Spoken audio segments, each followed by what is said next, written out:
오늘 본문 말씀은 누가복음 12장 16절에서 21절까지 말씀인데요. 누가복음 12장 16절부터 21절까지 말씀입니다. 신약성경 114쪽입니다.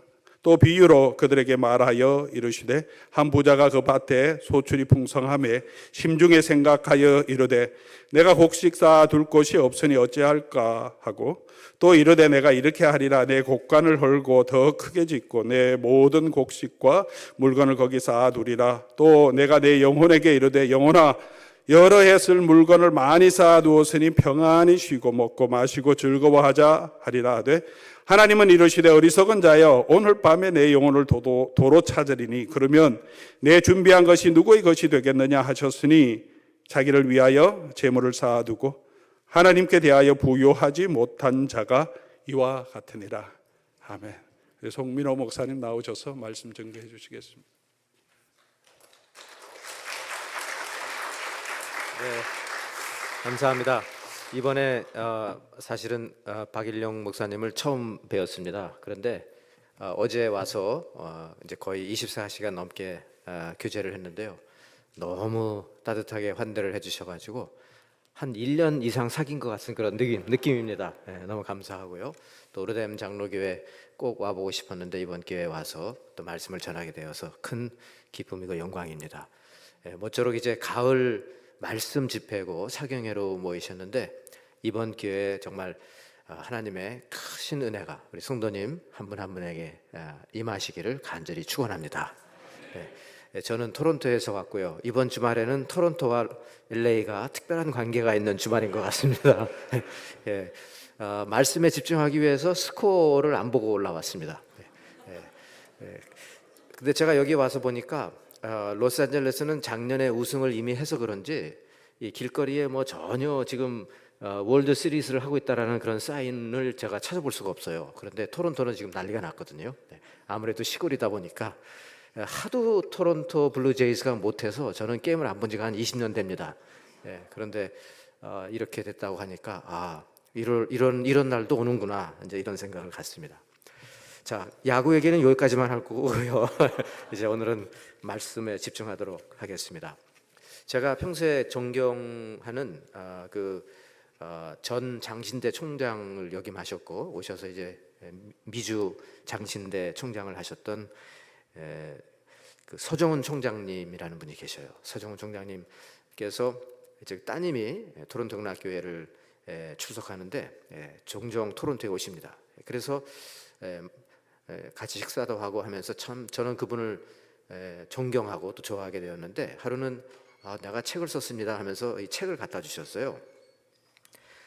책 제목부터가 이 딱딱한 어떤 신학 서적이 아니라 구수한 삶의 이야기를 쓰셨더라고요. 우리는 모두 이야기로 남는다 이런 제목의 책이어서 신기하다 하면서 이제 이렇게 한 페이지 한 페이지씩 읽어 나가는데 너무 마음에 드는 겁니다.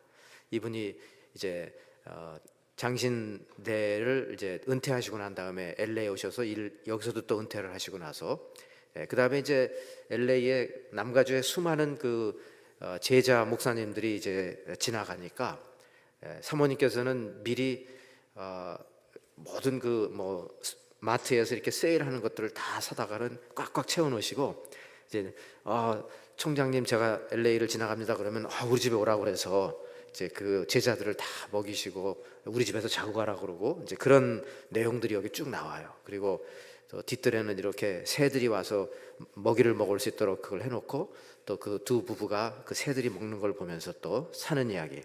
또 새들에게 준 것을 다람쥐가 그걸 어떻게 먹어보려고 올라가려고 하다가 또 못 올라가고 하는 그런 이야기도 썼고요. 이런 내용의 이야기인데 참 구수하게 사람 사는 이야기로 되어 있습니다. 근데 이분께서 이제 이런 말씀을 합니다. 오늘 하루를 어떤 생각으로 살고 무엇을 하는지가 모여서 인생이 된다. 네. 결국은 오늘의 에피소드와 또 어제의 에피소드와 이번 한 주간의 에피소드와 또 이번 한 달 또 올 지나간 한 해 그리고 결국은 나의 수십 년에 살아온 그 인생의 에피소드가 모여서 이것이 나의 이야기입니다. 이렇게 되는 거거든요.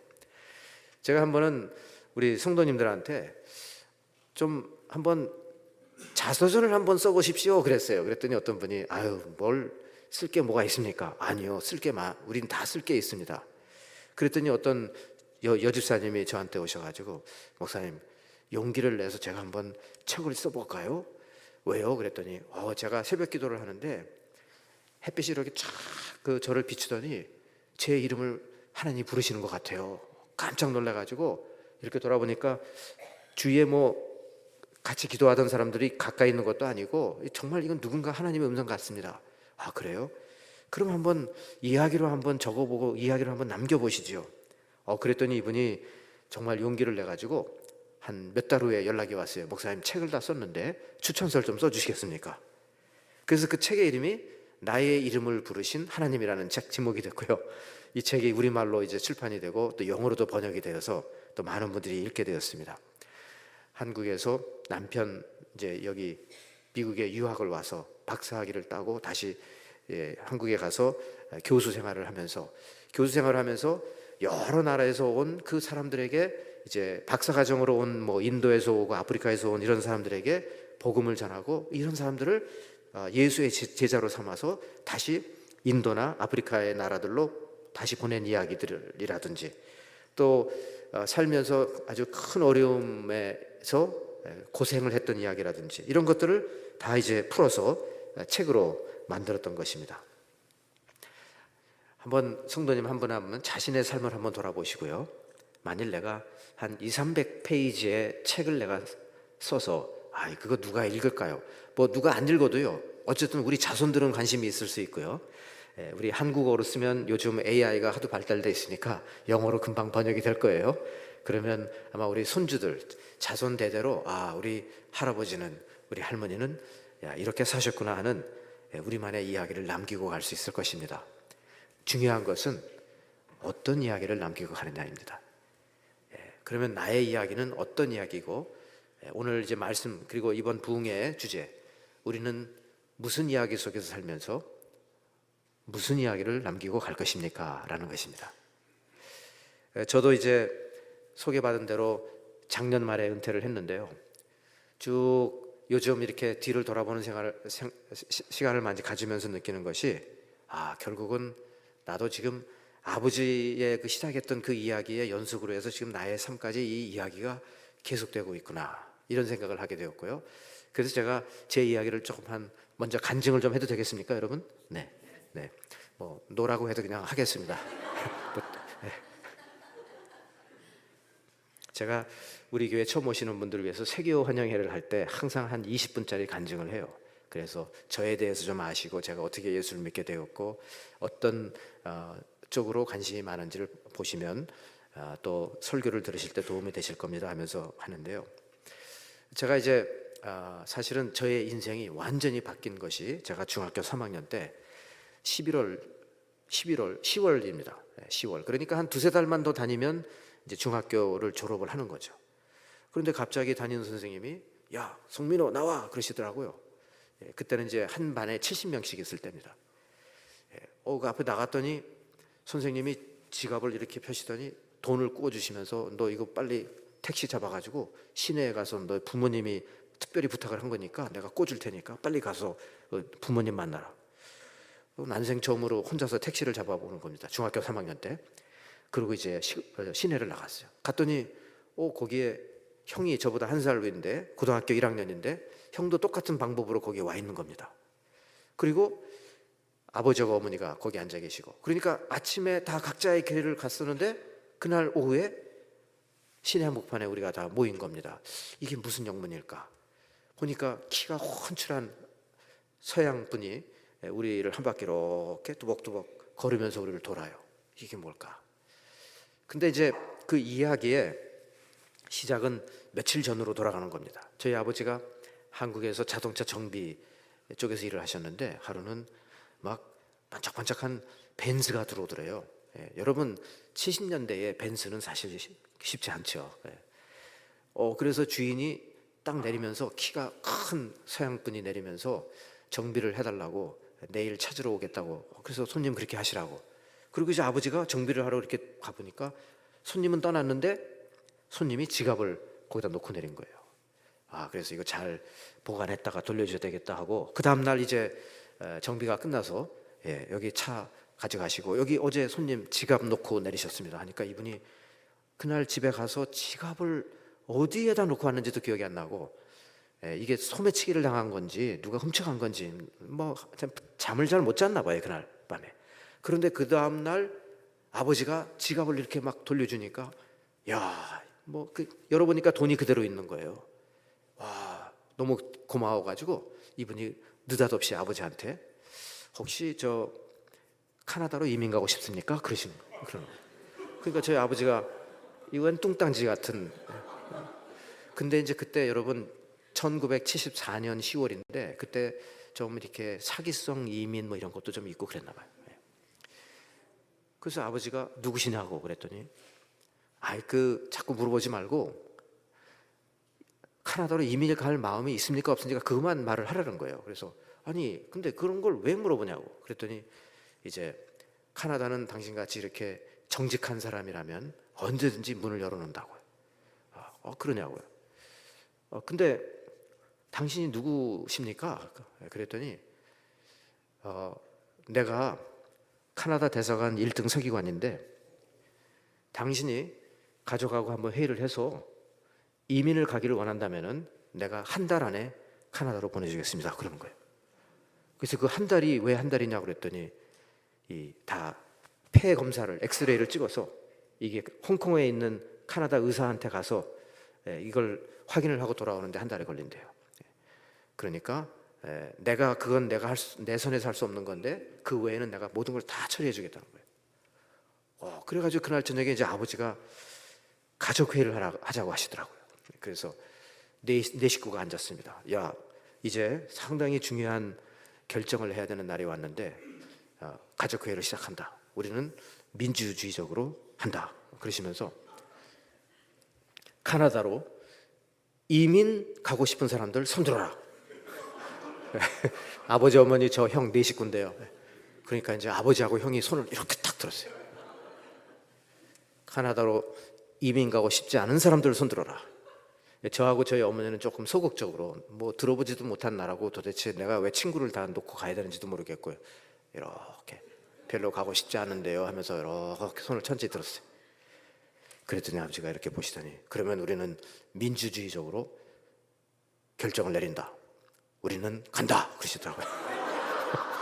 그래가지고 정말 이건 뭐 영화에 나오는 한 장면 같이요. 딱 한 달 걸려서 11월 24일 날 우리 네 식구가 밴쿠버 카나다에 랜딩했습니다. 딱 한 달 걸렸어요. 근데 그 참 좋은 분이시더라고요. 그 미스터 프란스라는 분이었는데 그 밴쿠버에서 한 1시간 떨어진 시골에 본인의 부모님이 살고 계셨는데 전화를 해가지고 새 이민자가 가니까 좀 케어를 해달라고까지 전화를 한 거예요. 그래서 그 농장에 저희가 가서 밥을 얻어먹은 기억도 나고 그럽니다. 그래서 이제 밴쿠버에 11월 말에 랜딩을 해서 이제 한 달이 지났습니다. 여러분 밴쿠버나 여기 시애틀이나 기후가 비슷해요. 여러분 11월 달, 10월 달, 11월 달, 12월 달은요 비만 옵니다. 거기 비만 와요. 한 달 동안 비를 맞고 난 다음에 아버지가 가족 회의를 하자고 하시더라고요.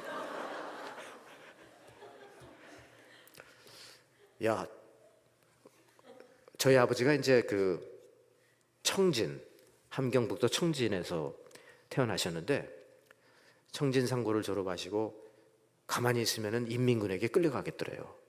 그래서 이제 혼자서 이제 도망쳐 나오신 거예요. 그러니까 사람이 굉장히 미스터 타프가예요. 굉장히 타프예요. 손도 막 이렇고요. 저는 이제 외가를 닮아서 키도 좀 작고 그런데 아버지는 키도 크고 그러셔요. 너 몇 살이야? 형한테 물어보시더라고요. 형이 아니 다 알면서 왜 물어보시나? 16인데요. 너는 몇 살이야? 15인데요. 그러면 사내 아이들이 16살, 15살이 됐으면 그 정도면은 부모한테 충분히 얻어먹었다고 생각하지 않냐? 그러시더라고요. 아니 왜 그런 말씀을 하셔요? 그랬더니 지금 우리 집안이 비상이다. 서울에 조그만 집 팔아가지고 우리 네 식구 비행기표 사고 여기 와서 첫 달 마지막 달 렌트비 내고 중고차 사고 난 다음에 지금 은행 잔고가 거의 바닥이다. 지금 이 상태면 우리가 한두 달 버틸 수가 없다. 그러니까 이제 충분히 부모한테 얻어먹었으니까 지금부터 너희들이 먹을 것은 나가서 해와야 된다 그러시더라고요. 농담이신가요? 그랬더니 농담 아니야 이 자식아 그러시더라고요. 물론 제가 볼 때는 이제 이중적인 거였던 것 같아요. 물론 돈도 필요했지만 아버지는 이제 두 아들을 아주 터프하게 키우려고 아주 작정을 하신 것 같아요. 그래서 보니까 이제 형이 뭐 하나 봤더니 신문을 돌리기 시작하더라고요. 형 나도 신문을 좀 나도 돌리게 해줘 해가지고 신문을 돌렸어요. 한 달을 돌리니까 $20를 벌었어요. 그게 벌써 50년 전이니까요, 여러분. 50년 전에 $20면 지금 뭐 $200 정도는 되지 않겠습니까? 네. 그래서 이제 그걸 뿌듯한 마음을 갖고 어머니 제 밥값입니다 갖다 드렸거든요. 그리고 이제 쭉 하다가 제가 조금 생각을 해보니까 이왕 돈을 벌기 시작했으니까 돈을 좀 많이 벌자 해가지고 이제 새벽에 일어나서 신문을 돌리기 시작했습니다. 몇 시에 일어났냐면 제가 지금 봐도 미쳤죠. 2시 45분에 일어나가지고 3시까지 신문 배달 그 디포 하는 데까지 가서 그때 이제 200불짜리 돈을 빌려가지고 200불짜리 차를 샀으니 그 200불짜리가 얼마나 위험했겠어요. 가다가 언제 쓸지 모르는 차죠. 그걸 가지고 이제 가서 막 운전석만 빼놓고는 꽉꽉 신문을 채워가지고 트렁크까지. 그러면 700불을 이제 새벽 3시부터 7시까지 그거를 밴쿠버 다운타운에 그걸 신문을 다 돌리고요. 그리고 이제 학교를 가는 겁니다. 그렇게 하면서 돈도 참 많이 벌었던 것 같아요. 700불을 돌리니까 700불을 벌더라고요. 그때 혼다 시빅이 처음 시장에 나왔을 때 3,000불 할 때입니다. 큰 돈인데 제가 그걸 꼬박꼬박 어머니에게 갖다 드렸는데 안타깝게도 저희 어머니는 기억을 못 한대요. 그러니까 제가 상당히 충격을 받았어요. 어떻게 이런 걸 기억을 못 할까? 분명히 밥값 내라고 그래서 밥값 이상으로 이렇게 드렸는데 기억을 못 한대요. 근데 이제 제 오늘 말씀의 간증의 포인트는 그건 아니고요. 이제 제가 새벽에 사람들은 다 잠을 자고 있는데 저는 이제 신문을 돌리는 겁니다. 제 발자국 소리, 자동차 문 열고 닫는 소리, 발동 키는 소리 이런 소리는 들려요. 세상은 고요한데 뚜벅뚜벅 거리면서 신문을 돌리면서 참 많은 생각을 하기 시작했습니다. 고등학교 2학년, 고등학교 3학년 때 이야기인데요. 사람이 왜 사나? 인생의 의미가 뭔가? 우리는 죽어서 어디로 가나? 뭐 그런 이제 질문들입니다. 근데 저희는 뭐 교회를 가라고 부모님으로부터 교회를 가라고 들어본 적도 없고요. 교회를 가면 안 된다라고 들어본 적도 없어요. 그러니까 무정교입니다, 무정교. 니들이 알아서 해라 그런 겁니다. 그래서 제가 한국에서 교회를 가본 거는 한두 번밖에 기억이 없어요. 그냥 어렸을 때 뭐 사탕 준다고 그래서 가보고 뭐 중학교 1학년 때 친구가 꼭 좀 같이 가자고 그래서 한두 번 가본 거 그게 답니다. 그런데 너무 궁금한 거예요. 저는 내가 이렇게 열심히 일을 하지만 결국은 뭐 그 다음엔 어떻게 되나? 그 다음에는 뭐 대학을 가고 그 다음엔 직업을 잡고 그 다음엔 결혼을 하고 그 다음엔 뭐 가족을 꾸리고 그 다음에는 또 일을 열심히 하다가 또 은퇴를 하고 그 다음엔 죽게 되겠지. 그 다음엔 뭐지? 그때 막 머리가 막 돌아가면서 궁금한 겁니다. 그래서 제가 이건 내가 혼자 해결할 수 없다. 대학교에 가서 뭐 사람들에게 물어보고 그래야 되겠다. 그러고 이제 대학을 갔습니다. 1978년 9월 달에 이제 밴쿠버에 있는 대학을 UBC라는 University of British Columbia라는 대학을 이제 갔는데 그때는 이제 컴퓨터화가 안 된 때니까 뭐든지 줄을 서야 되는 겁니다. 과목을 신청하기 위해서도 줄을 서고 책방에서 책을 사기 위해서도 줄을 서고 다 줄을 서는데 줄을 이렇게 길게 서 있으면 그걸 가만히 놔두질 않고요. 누가 와서 뭘 자꾸 줘요. 뭐 카드를 써내라고 그러고 뭘 조사를 한다고 그러고 근데 어떤 사람이 와가지고 카드를 이렇게 써내래요. 또 이렇게 보니까 내가 신문 돌릴 때 물어봤던 질문들이에요. 당신은 인생의 목적에 대해서 관심이 있습니까? 사후의 세계에 대해서 관심이 있습니까? 뭐 그런 내용들이에요. 예 아니요 전부 다 예. 연락처를 남기시오. 이 전화번호하고 이름 썼어요. 그랬더니 일주일 후에 연락이 오는데 저는 속으로 이 학교 참 친절한 학교다. 라고 생각을 했는데 알고 보니까 이게 CCC 대학생 선교회 간사님이, 카나디안 간사님이 전도하기 위해서 한 거였어요. 일주일 후에 민호송 네가 이 카드 작성한 거 맞냐? 예, 그랬는데요. 그러면 지금도 이거 만나서 좀 대화하고 싶냐고. 그럼요, 대화하죠. 그러면 어디까지 몇 시에 나와라. 그래서 이제 캠퍼스에 만났어요. 혹시 이 책자를 본 적이 있냐고. 나중에 알고 보니까 이게 이제 사형리 책자입니다. 예, 아니요, 못 봤는데요. 그럼 내가 이걸 너하고 같이 읽어도 되겠냐고. 읽으세요. 하나님은 당신을 사랑하십니다. 그런데 죄를 지어서 하나님의 사랑을 체험할 수 없습니다. 예수를 믿으면 용서받고 체험을 하게 되고 당신을 향하신 하나님의 그 원대한 계획을 알게 될 것입니다. 와, 그러냐고요. 그거 보니까 그러면 이렇게 하려면 그 기도를 같이 해야 되는데 기도를 하겠냐고. 기도를 하죠. 기도를 했어요. 하나님, 나는 죄인입니다. 기도를 다 했어요. 예수님을 영접합니다. 기도를 다 했어요.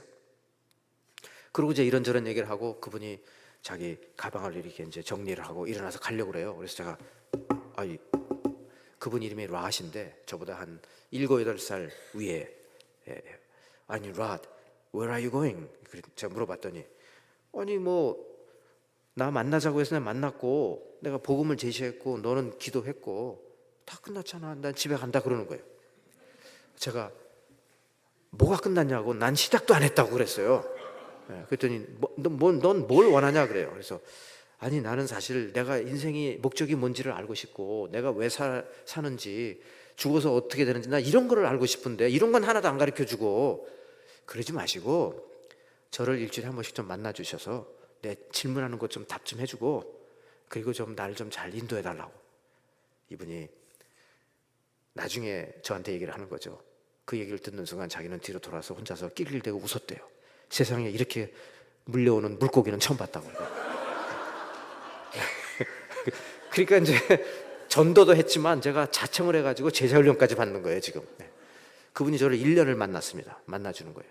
1년을 만나요. 수요일 오후마다 만나서 저는 온갖 질문을 다 하는 겁니다.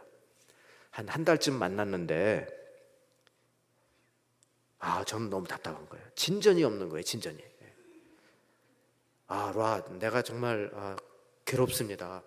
나는 지금 인생의 목적을 알고 싶은데 난 하나님이 계신지도 확실히 모르겠고 나에게는 아무런 마음에 감동이 없습니다. 이거 어떻게 하면 좋아요? 그랬더니 저를 그분이 쫙 보시더니 너의 문제는 지금 네가 네 자신이 하나님 앞에서 얼마나 죄인인지를 모르는데 죄인이라는 걸 깨닫게 되면 그 다음에는 하나님의 은혜와 사랑을 알게 되는 거다. 넌 네가 죄인이라는 걸 알아야 돼. 나 죄인이라는 거 알고 싶어요. 근데 내가 마음대로 되지 않잖아요. 어떻게 해야 돼요? 그랬더니 그러면 넌 그건 하나님께 마음을 열고 진심으로 기도를 해야 된다. 알았습니다. 그리고 이제 그날 집으로 돌아가는데 밤에 그냥 별들이 쫙 있는 거예요. 하나님, 별들을 바라보면서 하나님, 제가 죄인이라는 것을 깨닫게 해주십시오. 40일 여유를 드리겠습니다. 이렇게 얼핏 들으시면 쟤 꽤나 당돌했구나 이렇게 들리실지 모르겠는데 저는 그만큼 갈급했던 겁니다. 이거 40일 안에 해결 안 되면 더 이상 시간 낭비하지 말고 딴 데 가서 알아봐야 된다. 진리를 정말 탐구하고 있었던 겁니다. 그렇게 기도를 드리고 한 일주일쯤 지났습니다. 집에서 어머니하고 막 어머니한테 대들면서 싸우고 있었어요. 근데 음성이 들리는 겁니다. 민호야, 네가 죄인이라는 걸 알려달라고 했지. 너 지금 네 엄마한테 바락바락 지금 덤비고 이렇게 싸우고 있는데 네 거울에 가서 네 얼굴 한번 쳐다봐라. 네 꼬라지 한번 봐라. 이게 이 죄인의 모습이다. 저는 근데 그런 음성을 들었지만 이전에 들어본 경험도 없고요. 뭔지도 모르겠고 그냥 무시해버렸어요. 그리고 일주일이 지났습니다. 이번에는 이제 연년생 형한테 막 대들고 싸우고 있는데 똑같은 경험이 또 한 번 일어나는 거예요. 그때 제가 비로소 내가 하나님 앞에 그때 별들을 보면서 기도한 적이 있었지. 이런 뜻이었나? 하면서요. 그때부터 막 뭔가 풀리기 시작하는 거예요.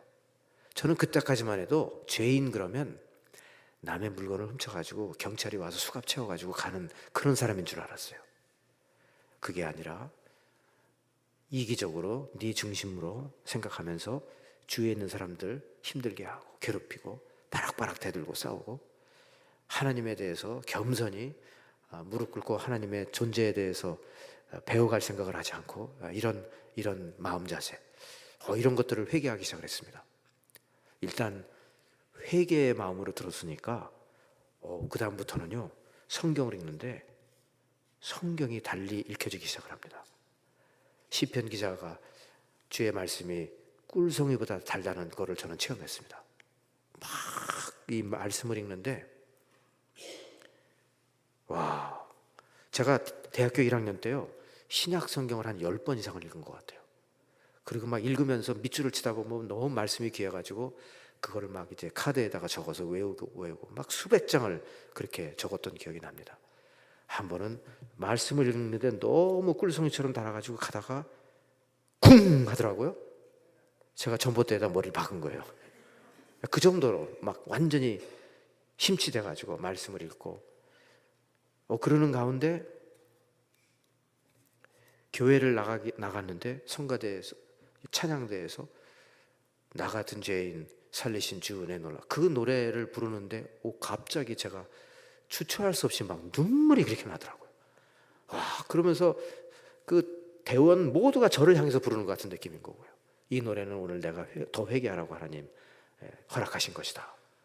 와, 그러면서 이제 막 한 달 정도가 또 지났습니다. 그랬는데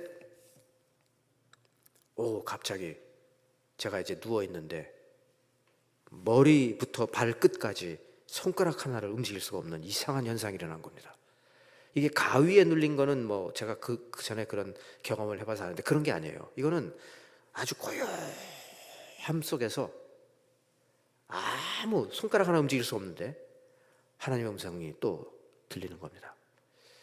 이제부터 너는 네가 가려고 했던 길을 가지 말고 내가 가라고 하는 길을 가야 된다. 저는 사실 엔지니어가 되려고 공부를 하고 있었습니다.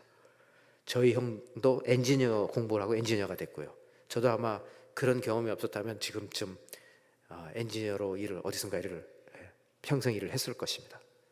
근데 갑자기 너는 이제 주의 말씀을 들고 복음을 전하는 사람으로 콜링을 한다는 것이에요. 그래가지고는 2학년부터는 완전히 과목이 다 바뀌었습니다. 뭐 1학년 때는 이과 쪽으로 했으면 2학년부터는 다 문과 쪽으로 바꿔가지고 졸업을 하고 결국은 이제 신학교를 가게 된 거죠. 저의 삶에 어마어마한 변화가 일어나니까 저희 아버지가 놀래가지고 어머니를 통해서 저놈 예수 좀 살살 믿게 해라. 제가 저러다가 돈다. 그러시더라고요. 근데 사실 제가 좀 아마 많이 변화가 있었던 것 같아요. 이제 대학교 2학년 마치고 여름방학 때 제가 밴쿠버에서 그 먼 토론토까지 비행기 5시간을 타고 토론토에 갔어요. 2달 반 동안 토론토에 전도한다고 간 겁니다. 그런데 한참 거기서 전도 훈련 받고 전도하고 있는데 집에서 전화가 왔어요. 어머니가 야 빨리 와 돌아와. 왜요?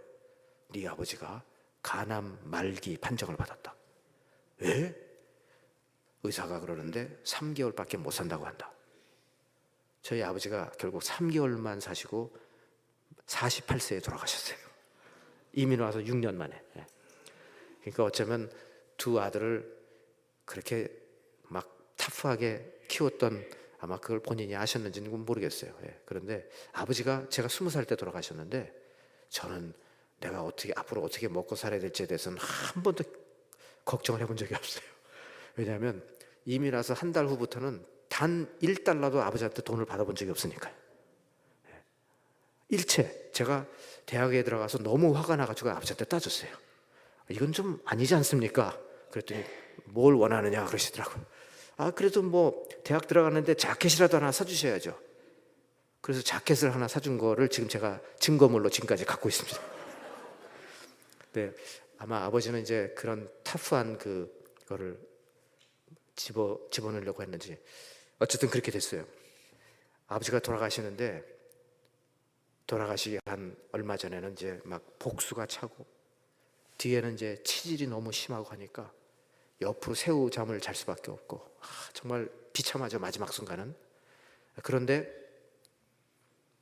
카세트 테이프를 갖고 오라고 하시더니 인내하신 구세주여 내가 가오니 그 찬송을 계속 들으면서 깊은 회개를 하고 돌아가셨어요. 제가 나중에 어머니한테 아니 아버지가 깊은 회개를 하셨는데 아니 이게 어떤 사인입니까? 그랬더니 사실은 네 아버지가 네 할머니가, 그러니까 저희 어머니는 할머니를 본 적이 그 시어머니를 본 적은 없죠. 나만 뿐이니까 네 할머니가 그렇게 예수를 잘 믿는 사람이었는데 아들 데리고 그렇게 새벽 기도를 가면서 아들한테 신신당부를 했단다. 얘야 너는 예수 잘 믿는 사람 만나서 결혼해야 되고 예수 잘 믿는 가정을 이루어야 된다라고 신신당부를 했는데 아버지가 17살, 18살 때 혼자서 이제 남한으로다가 넘어오시니까 먹고 살 길이 없어서 이렇게 저렇게 막 그러니까 뭐 이제 술도 많이 드시고 그랬던 것 같아요. 그러니까 내가 이런 모습으로 교회에 갈 수가 없다. 그래서 이제 이민 가면 그때부터 신앙생활 한다 막 이렇게 생각을 하셨던 것 같아요. 그래서 그거를 회개하신 겁니다. 가정을 올바로 일으키지 예수 믿는 가정으로 일으키지 못한 거에 대해서. 저희 어머니는 44살에 졸지에 과부가 되셨어요. 그러니까 붙들어야 될 것은 예수님밖에 없는 거죠. 왜냐하면 제가 그때는 이제 대학교 2학년 때인데 예수에 완전히 미쳐가지고 앞으로 목사가 된다고 저러니까 저희 어머니가 재혼할 생각을 안 하시더라고요.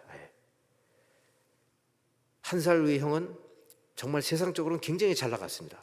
막 박사학위, 엔지니어링의 박사학위를 받아가지고 뉴욕의 근처에 그 IBM에 취직이 돼가지고 엄청 잘 나갔어요. 그런데 한순간에 이제 구조조정을 하면서 그 자기 한 섹션이 다 떨어져 나가면서 그때부터 이제 인생의 쓴맛을 보기 시작을 하는 겁니다. 본인의 말에 의하면 벼랑 끝까지 갔었대요. 거기에서 예수님을 붙잡았습니다. 그 예수님을 지금은 좀 덜한데요. 형이 한참 예수 잘 믿을 때는 집에 가보면 이렇게 층계 올라가는데 그 밑에다가 기도실을 만들어 놓고 늘 기도하면서 하나님 음성을 들으려고 하고 그러는 거예요. 그리고 이제 성경을 깊이 읽으면서 제가 이제 사무실로 전화가 와요. 야 민호야, 왜 너 요한계시록에 나오는 12지파하고 창세기에 나오는 12지파하고 순서가 이렇게 다른 거 알고 있어? 그렇게 물어보면 금방 답할 사람이 없어요. 어떤 목사도. 그거 어떻게 그걸 금방 그렇게 답을 해요? 그러냐고. 내가 좀 연구해서 또 알려주겠다고 이제 뭐 어떤 땐 전화해가지고 할렐루야 뭐 이러는데 누가 목사인지도 모르겠어요 정말. 그 정도로 형이 어느 날 제가 그래서 형 가장인데 지금 실직이 지금 오래 가고 있잖아. 그러면 어디 좀 이력서 넣고 이렇게 저렇게 해야 되는 거 아니냐고. 형은 기도만 하는 거예요. 그러면서 걱정하지 마. 하나님께서 다 해주실 거야. 어느 날 전화가 왔어요. 야, 내가 오늘 아침에 기도했는데 뭔가 범상치 않다. 하나님께서 뭔가 일할 자리를 주실 것 같다. 그러더니 아니나 다를까 일할 자리가 딱 그때부터 안 잘리고 지금까지 바로 작년까지 일을 했으니까요. 참 대단하죠. 제가 이렇게 장황하게 말씀을 드리는 이유는 왜 여러분 그 영어에 이런 표현이 있죠. What if라는 표현이 있잖아요. What if. 만일 그날 그 키가 훤칠한 그 서양분이 지갑을 그 자동차 안에다가 떨어뜨리지 않고 그런 사건이 없었더라면 What if. 그랬더라면 우리 집안은 카나다로 이민을 올 수 있었을까 없었을까 이런 생각을 해보고요. 물론 뭐 이민 가는 게 다는 아니지만 어쨌든 저희 가족은 이민 와서 예수를 믿었으니까요. 그러면서 생각을 해보니까 아버지가 그 사람을 만난 것도 하나님의 큰 이야기 속의 한 에피소드였고요.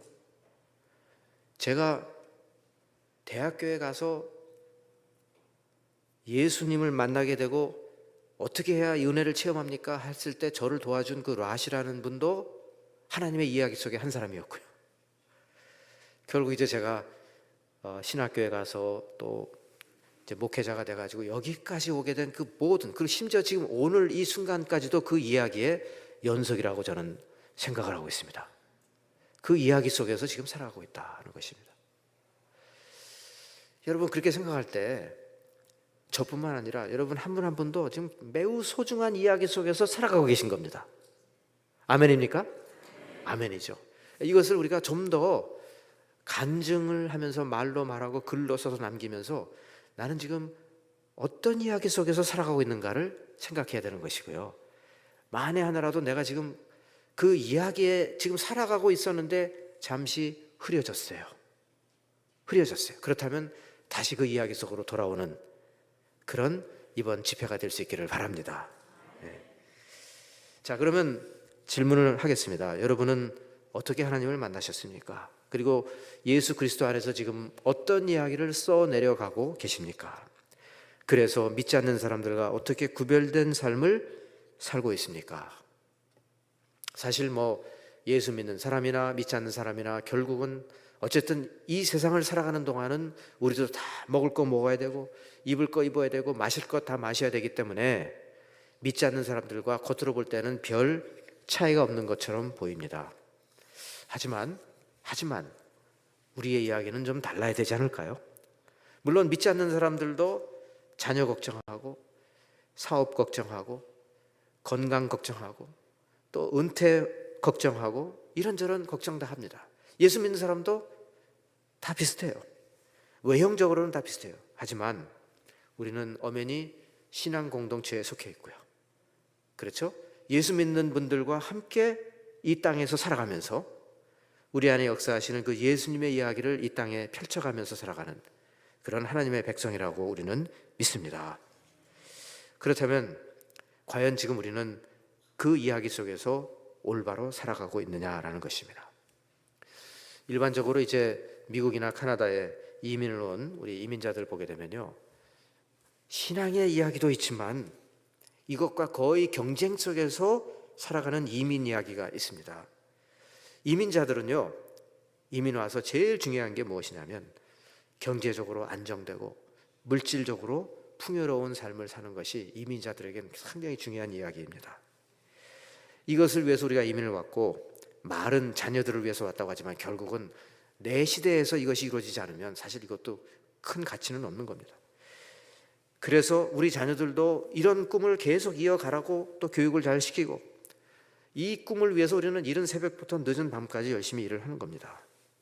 믿는 사람이나 믿지 않는 사람이나 이 거대한 이 이야기 속에서 살아가고 있다는 것입니다. 그리고 우리도 모르는 사이에 성공이 중요하다는 것이 마치 인생의 우선순위로 생각을 하면서 살아갑니다.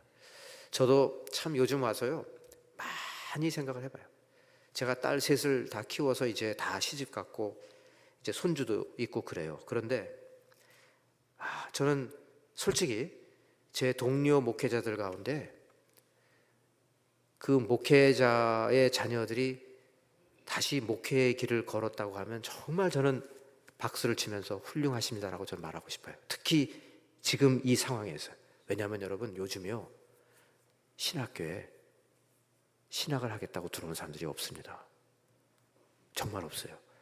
제가 비교적 많은 교회를 다니면서 이렇게 보면은 교회마다 주일학교 전도사 찾는 게 하늘의 별따기입니다. 지금 이렇게 MDB 과정으로 들어와서 공부하면서 로컬 처치에서 전도사로 일을 했던 게 이전에는 너무 그게 다반사였는데 지금은 쉽지 않아요. 쉽지 않습니다. 왜?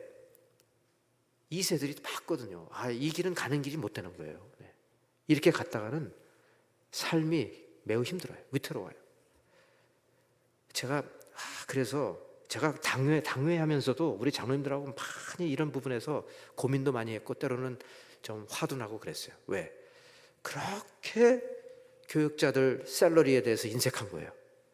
그래서 제가 그랬어요. 한 번은 너무 화가 나가지고 장로님 아들이 신학교 이렇게 해서 간다고 할 때 보내시겠습니까?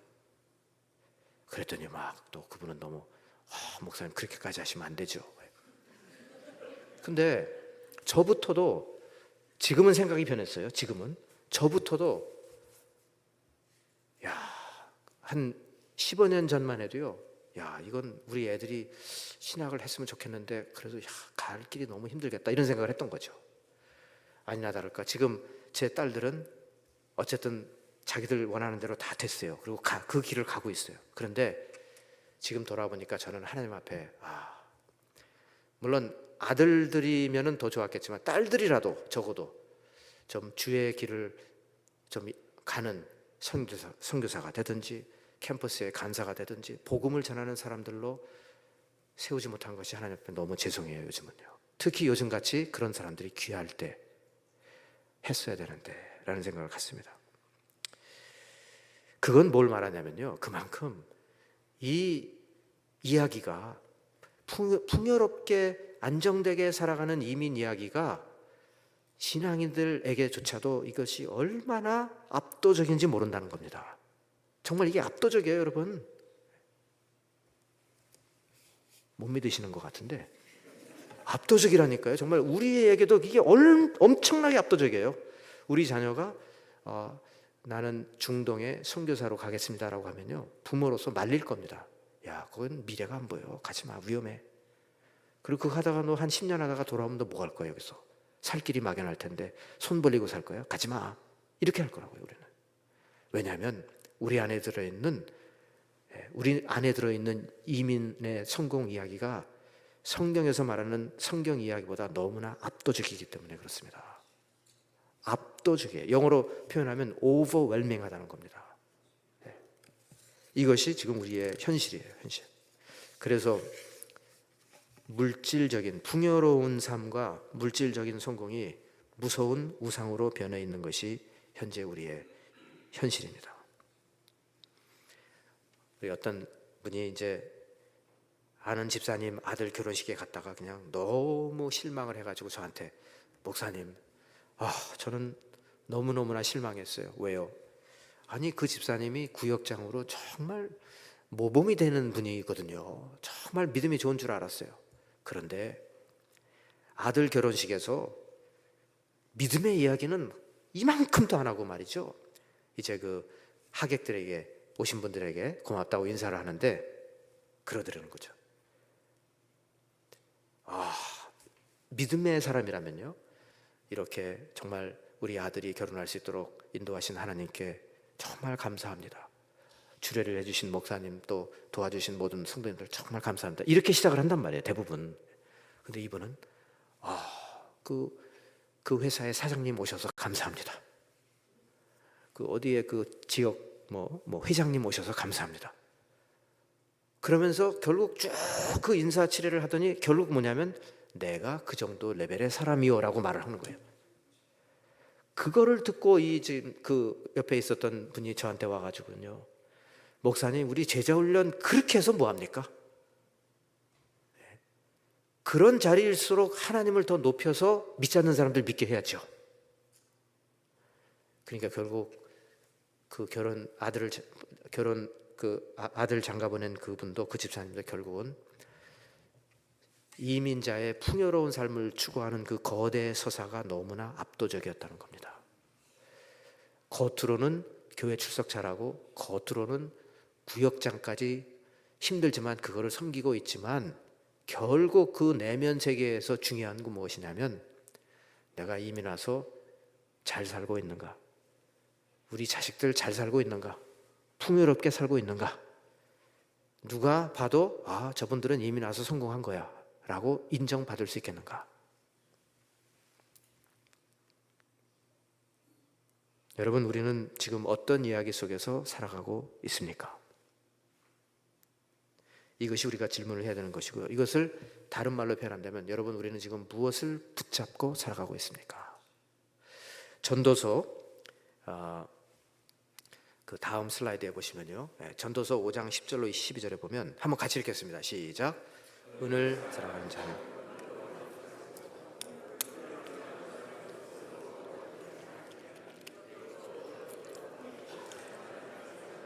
많아지나니 그 소유주들은 눈으로 보는 것 외에 무엇이 유익하랴? 노동자는 것이 많든지 적든지 잠을 달게 자느니와 부자는 그 부요함 때문에 자지 못하느니라. 이 전도서 말씀을 보면은 재물에 대한 그 탐욕은 결국 만족을 줄 수 없다는 거고요.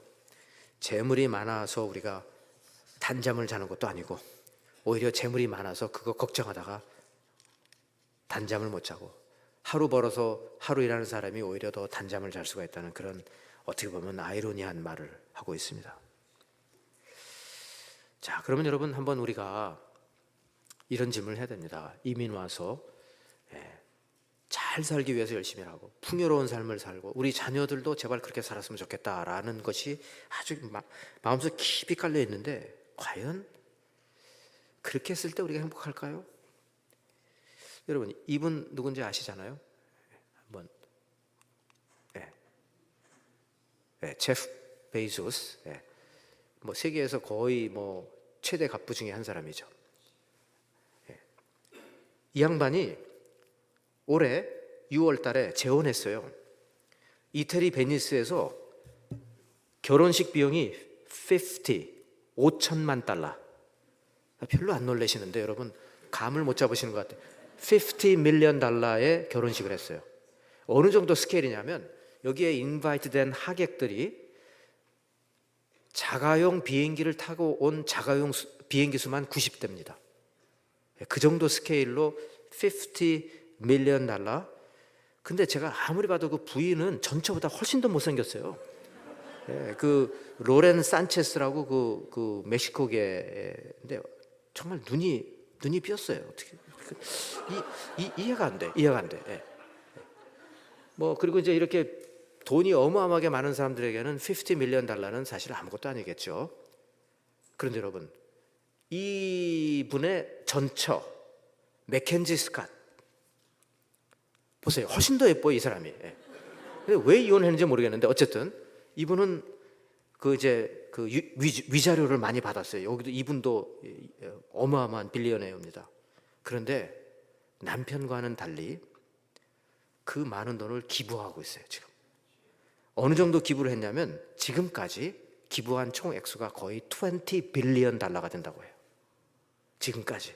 앞으로도 재산의 거의 대부분을 다 기부할 것이라고 천명했습니다. 근데 지금 이분이 기부 문화를 바꿔가고 있다는 그 기사를 읽어봤어요. 이게 이제 좀 기부하는 사람들은 말입니다. 뭐 보고서를 작성해라, 계획서를 작성해라. 그래가지고는 기부금을 받아가지고 제대로 썼는지 이걸 아주 철저하게 조사하고 굉장히 골치가 아픈가 봐요. 근데 이분은 일단 믿으면 그냥 기부하는 거. 보고할 필요 없어요.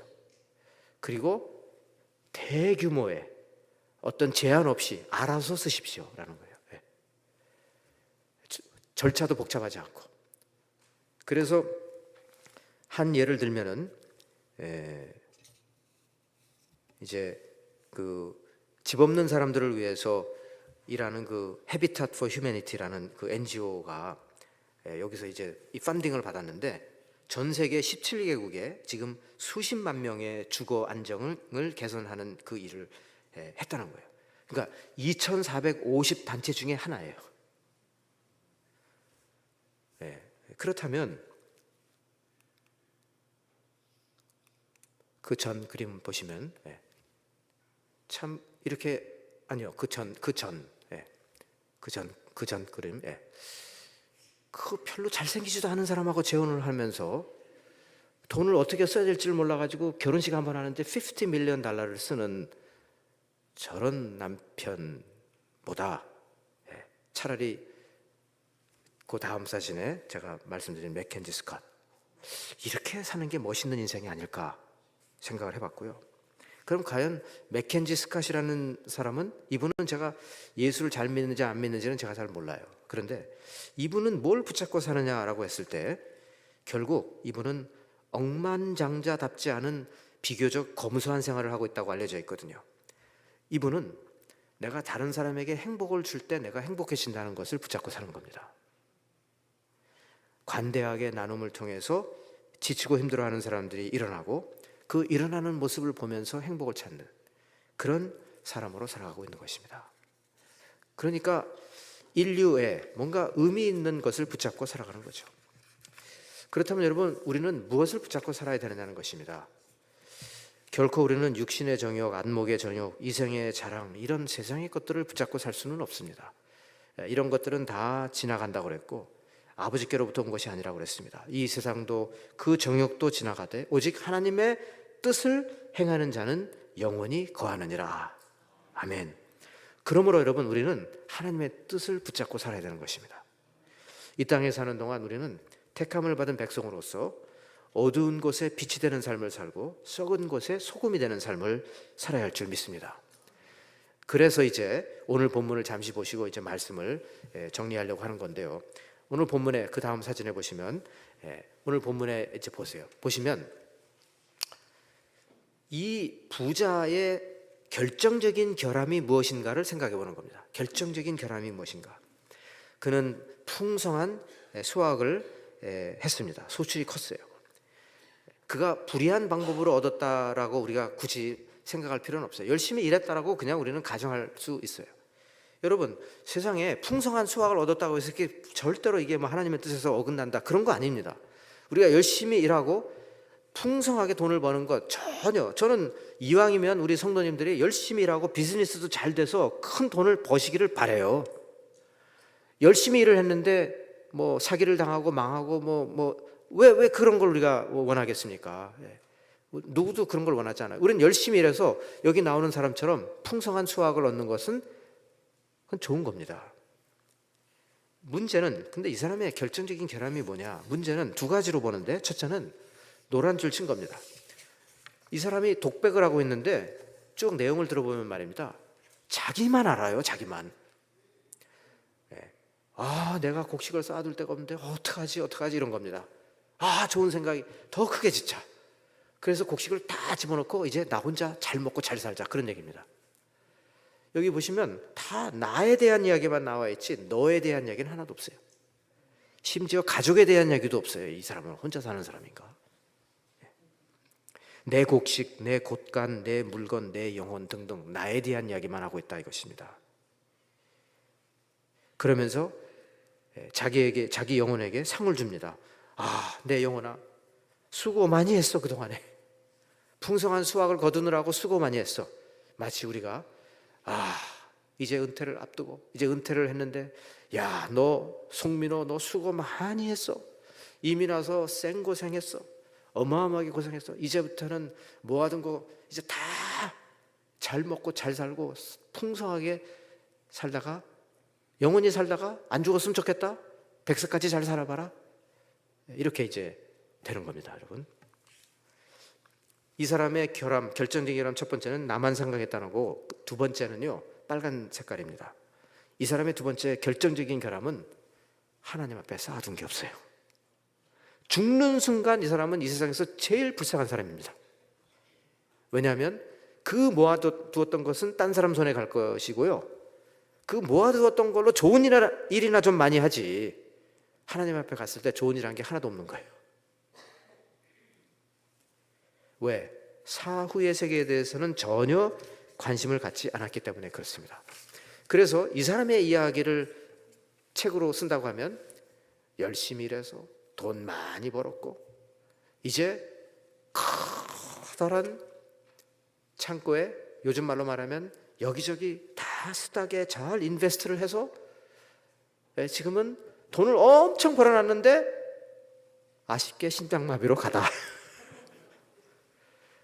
그 꿈에 그리던 크루즈를 세계 일주 크루즈를 못 가고 심장마비로 가다, 이렇게 되는 겁니다. 그리고 벌거벗은 모습으로 하나님 앞에 갔더니 하나님께서 너는 뭘 하고 왔느냐고 책망을 받더라, 그런 얘기입니다. 그러니까 이 사람의 이야기는요 재물의 이야기예요. 재물을 구하기 위해서 그렇게 힘썼고 재물을 구했고, 그런데 재물을 하나도 쓰지 못하고 죽었더라, 재물의 이야기입니다. 여러분, 우리는요 예수 그리스도 안에서 믿음의 이야기를 써내려가야 되고, 소망의 이야기를 써내려가야 되고, 사랑의 이야기를 써내려가야 할 줄 믿습니다. 이렇게 하기 위해서 정말 우리가 순간순간 우리를 엄습하는 이 이민자의 재물 이야기에서 이 덫에서 우리가 벗어나는 길은요 무엇이냐면 의도적으로 우리의 삶을 나눠야 됩니다. 작은 것이라도 나누고 불쌍한 사람들에게 도와주고, 이렇게 하면서 우리가 재물의 노예가 되어서는 안 되는 것입니다. 어떤 분은 참 나누는 것이 천성 같은 분이 계셔요. 근데 어떤 분은 정말 인색해요. 저는 제가 목회하던 교회에 어떤 집사님을 밥을 3번을 사드렸는데 그분은 저를 한 번도 밥을 사준 적이 없어요. 두고두고 저는 이제 다니는 교회마다 그 얘기 할 거예요. 아니 어쩌면 그럴 수가 있냐는 거예요. 근데 그건 왜 그러냐면 그분이 성격이 나눌 줄을 몰라요. 인색한 거예요. 그리고 어디 가서도 사람들하고 밥을 먹고 난 다음에 내가 돈을 안 내고 왔으면 집에 가면서 흐뭇한 거예요. 내가 이긴 거예요. 여러분 그게 아니에요. 돈 낸 사람이 이긴 겁니다. 왜? 예수님께서 주는 것이 받는 것보다 복되도다라고 하셨거든요. 조금 안 믿으시려고 하는 분도 좀 계신 것 같아요. 자, 우리 한번 옆에 계신 분을 쳐다보시면서 이런 질문을 하겠습니다. 지금 무슨 생각을 하시고 있나요? 한번 질문해 보세요. 무슨 생각하십니까 지금?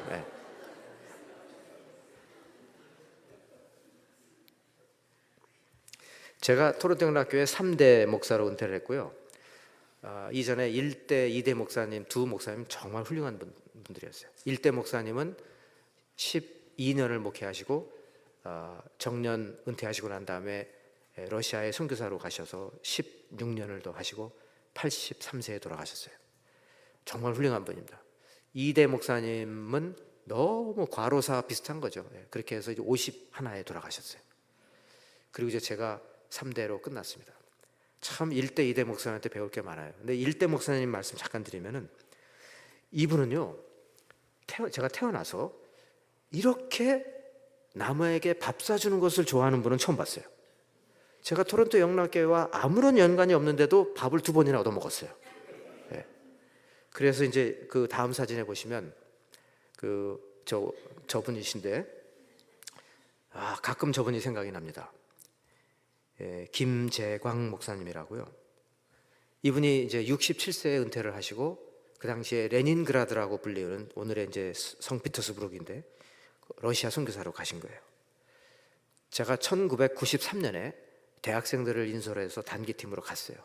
갔더니 소련이 붕괴되고 나서 얼마 1, 2년 후의 일이니까 뭐 백화점에 가도요 물건이 없어요. 선반에 사람들이 먹고 싶어도 먹을 게 없는 거예요. 그러니까 추럭에 빵 배급을 받기 위해서 줄을 쫙 서 있고 이럴 때였습니다.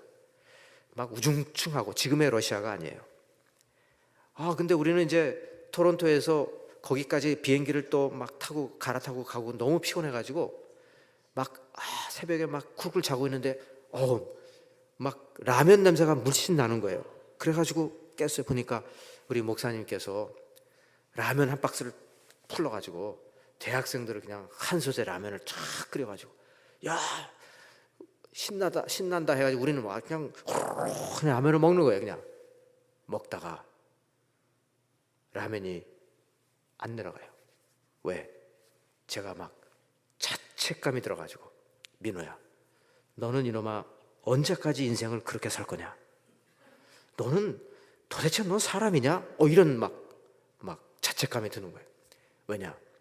그때 여러분 저 라면 한 박스가 러시아에서는 금처럼 귀한 거였습니다. 야 이놈아 10명의 대학생을 인솔하면은 라면을 10박스를 가지고 가도 부족한데 그 라면 한 박스 있는 거를 그거를 다 축내가지고 그거를 목사님으로 하여금 그걸 뜯게 만들어서 그거를 또 모르고 그냥 좋다고 넘기고 있어. 네가 사람이냐 도대체. 제가요 그 후로 너무너무 창피했어요. 그가 이제 그런 머리가 안 돌아가는 거예요. 너무. 그 다음부터는 제가 단기 선교를 갈 때 최근에도 우리 이제 팀이 니카라과를 간다고 그래서 제가 팀한테 그랬어요. 우리가 선교사님 세 가정을 방문할 거니까 이민 가방으로 고추장, 된장, 라면, 김, 기타 등등 하나 가득씩 채워가지고 갑시다 그랬어요. 그랬더니 목사님 그거 무거운데 그렇게 해야 돼요. 나중에 가서 보시면 알 거예요. 그래서 이제 그걸 했어요. 가다가 또 세간에 걸렸어요. 다 풀으래요. 또 다 풀었어요. 그러니까 또 저를 막 컴플레인 하던 분이 저를 이렇게 약간 째려보듯이 보면서 봐요 목사님 왜 이렇게 삶을 어렵게 만듭니까? 뭐 이러는 거예요. 예. 일 없다고. 글쎄 다 세간에서 적더니 나중에 행정비로 $2 50센트만 내고 가래요. 그러니까 그냥 자기네들은 기록을 해야 된다는 거예요. 알았다고. $2 50센트. 사람들이 정직하니까 좋더라고요. 그리고 이제 이거를 이민 가방을 하나씩을 선교사님들한테 가서 풀었죠. 이건 뭐 이분들은 너무 감동인 거예요. 목사님 여기서 지금 꽃이랑 구하기가 얼마나 힘든지 아세요? 그러는 거예요. 그래서 저는 또 그 집사님 보면서 깊은 뜻을 이제 이해하시겠습니까? 제가 한때는 그런 생각 전혀 관심 없이 그런 데를 다녔던 사람입니다. 여러분 내가 좀 이렇게 인색하다 그러면요 내 자신을 뜯어 고치세요. 예. 난 이런 게 싫어. 난 죽기 전에 이거 고쳐야 돼. 고치고 죽으세요. 예. 그래서 우리가 쓴 이야기에 아무개는 거의 마지막까지 그렇게 살았지만 나중에 크게 회개하고 관대하게 살다가 갔다. 예. 이렇게 고쳐야 되지 않겠습니까 여러분? 예. 예. 그러니까 오늘 서너 명이 어울려가지고 밥 먹었는데 난 지난주에도 안 내고 이번 주에도 안 냈어. 할렐루야. 이거 할렐루야가 아니고요. 이건 바보 멍청이라니까요. 예. 여러분 제가 이거는 단언을 하겠는데 여러분 우리가 다 저를 포함해서 우리 모두 다 이 세상을 떠날 때 은행의 잔고가 완전히 바닥은 아닐 겁니다. 밥 한 끼 살 정도의 잔고는 남기고 갈 거예요. 그러면 그 한 끼 대접 안 한 게 나중에 우리는 후회할 날이 올 겁니다. 그렇게 많은 돈을 내가 갖고 있었는데도 왜 그렇게 선교사님 지나가시는데 밥 한 끼 못 사드렸나? 좀 이렇게 돈 100불이라도 봉투에 넣어서 수고하신다고 좀 왜 그런 걸 우리가 못했나? 여러분 그런 거 하셔야 돼요. 주는 것이 받는 것보다 더 복되도다. 아멘입니까? 네, 아멘이죠. 이런 것을 자꾸 하면 우리는 물질의 덫에서 벗어나기 시작을 하고요. 돈이 그렇게 중요하지 않다는 것을 알게 되고요. 돈보다 더 중요한 것은 사람을 세우는 것이 더 중요하다. 결국 내가 떠나면서 예수 잘 믿는 사람들을 세워놓고 가는 게 중요한 겁니다. 지금 이 교회도요, 여러분, 예수 잘 믿는 다음 세대를 세워놓고 가셔야 되는 거예요. 예. 예수 잘 믿는 사람들을 세워놓고 가셔야 이 교회는 계속 주님 오실 때까지 사명을 다하는 교회가 될 줄 믿습니다. 요거만 말씀드리고 이제 끝내겠습니다. 제가 개인적으로 존경하는 분 중에 다음 사진에 보시면 존 스타트 목사님이라고요. 이분이 타임 매거진에서 한 번은 이런 기사가 나왔어요. 만일 개신교에서 교황을 뽑는다면 존 스타트 목사님일 것이다 라고 말할 정도로요. 이분의 업적은 어마어마합니다. 우선 우리가 그렇게 잘 알고 있는 로산 대회 들어보셨죠? 로산 대회 제1차 대회가 1974년에 스위스 로산에서 열렸는데, 로산 언약이라는 매우 중요한 그 복음주의자들의 신앙 선언문을 초안을 작성한 분이에요. 그 하나로만도 두고두고 업적을 우리가 인정할 만한 분입니다. 근데 이분은 정말 책을 또 50권 이상을 썼는데 그 책이 지금까지도 굉장히 중요한 책들입니다. 뿐만 아니라 영국의 또 교회도 잘 훌륭하게 하셨고. 그런데 여러분, 이분은 말이에요. 제가 이분을 살아계실 때 2번을 옆에서 식사를 같이 할 수 있는 참 그런 특권을 누리게 됐어요. 어떻게 하다 보니까. 근데 이분은 말입니다. 돌아가시기 90에 돌아가셨는데 한 87세, 88세에 이제 거의 마지막으로 양론에 들어가기 전에 마지막으로 쓴 책이 제자도라는 책을 쓰셨어요. 나의 독자들과 이제 마지막 인사를 나눕니다. 나는 양론으로 들어가면서 더 이상 이제 책을 쓸 만한 힘이 안 되고 이제 마지막으로 여러분에게 당부하는 글을 씁니다. 7개의 주제를 가지고 제자도라는 책을 썼는데 한번 읽어보실 만해. 그 중에 하나가 뭐냐면 단순한 삶이에요. Simple life, 단순한 삶. 단순한 삶을 살라고 그렇게 신신당부를 하셨어요, 이분이. 그 1974년에 그 초안을 작성했던 로산 언약에 보면 세계 복음화를 위해서 우리는 단순한 삶을 살기로 작정한다, 이런 내용이 있어요. 이제 그 로산 대회가 빌리그람 목사님이 주선을 해서 150개국의 2,700명의 복음주의 지도자들이 모여서 한 열흘 동안 머리를 맞대고 회의를 한 거였거든요. 회의가 끝나는 날, 마지막 날 로산 언약에 다들 사인을 하게 돼 있어요. 그런데 빌리그람의 부인 되는 루스 그라함 여사가 존 스타트 목사님을 찾아가가지고 나는 이 초안 이대로는 내가 사인을 못합니다. 뭐가 문제인데요? 단순한 삶. 존 스타트 목사님은 평생 결혼을 안 하셨잖아요. 애들도 없잖아요. 나는 애들이 여러 명이에요. 나는 노스캐롤라이나에서 살면서 큰 집이 필요해요. 애들 방 하나씩 줘야 됩니다. 근데 존 스타트 목사님은 독신이니까 이분은 이제 교회가 제공하는 창고 같은 거를 개조한 그 방에서 살았거든요. 그러니까 그걸 단순한 삶이라고 하면 어디에 정의를 내립니까? 그건 아니지 않습니까? 그러니까 문구를 조금만 수정해주면 내가 사인하겠습니다. 어떻게 수정할까요? 좀 더 단순한 삶으로. 존 스타트 목사님이 한참 생각하더니 내가 이거를 좀 더 단순한 삶으로 문구를 바꾸면 단순함이라는 의미가 아무 힘이 없습니다. 그러니까 싫으면 사인하지 마세요. 그래서 루스 그레함은 사인을 안 하고 대회가 끝났습니다. 이분은 정말 말 그대로 본인이 소유한 게 아무것도 없었어요. 근데 책을 50권을 썼어요. 이분이 소유한 건 유일하게 가족으로부터 유산으로 받은 그 카티지가 있었습니다. 웨일즈의 카티지, 해변을 바라보는 카티지가 있었는데 그거를 이분이 평생 쓰면서 50권의 책을 집필했어요, 거기서. 그리고 죽기 전에 그것도 다 도네이션으로 다 보냈어요. 그거 외에는 본인이 소유한 것이 없었는데 이분이 살아생전에 랭햄 파트너십이라는 선교단체를 만들었습니다. 랭햄 파트너십.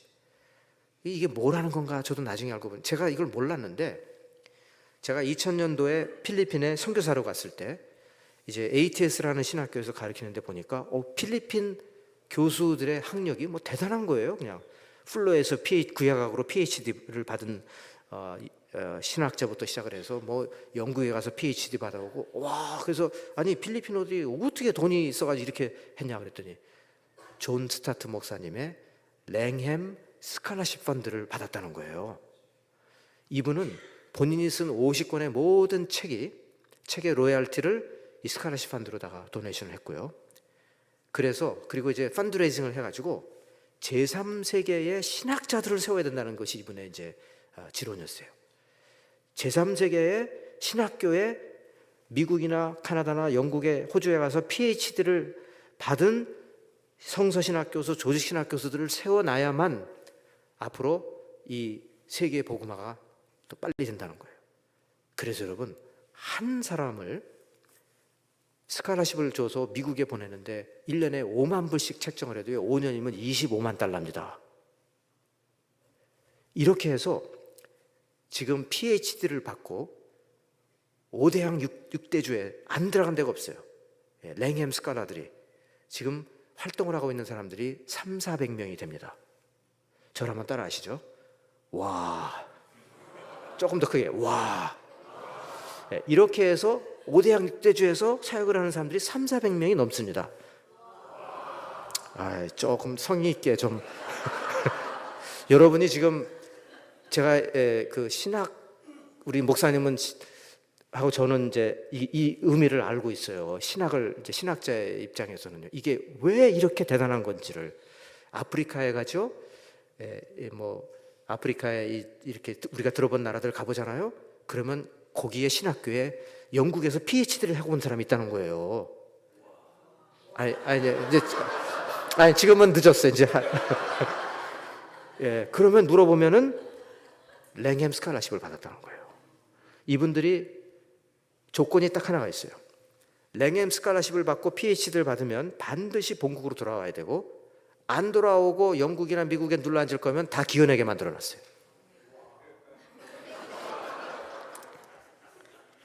제가 그래서 이분은 지금 세상을 떠났지만 이분의 어마어마한 이야기는 지금도 진행 중이라는 겁니다. 예, 수많은 곳에서 이분의 이야기가 지금도 진행 중이에요. 예.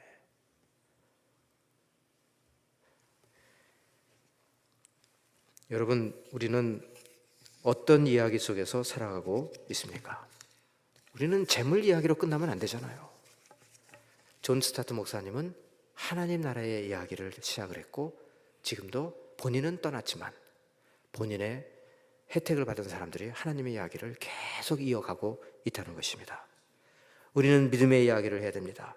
소망의 이야기를 해야 되고 사랑의 이야기를 해야 되고 하나님 나라의 이야기를 해야 할 줄 믿습니다.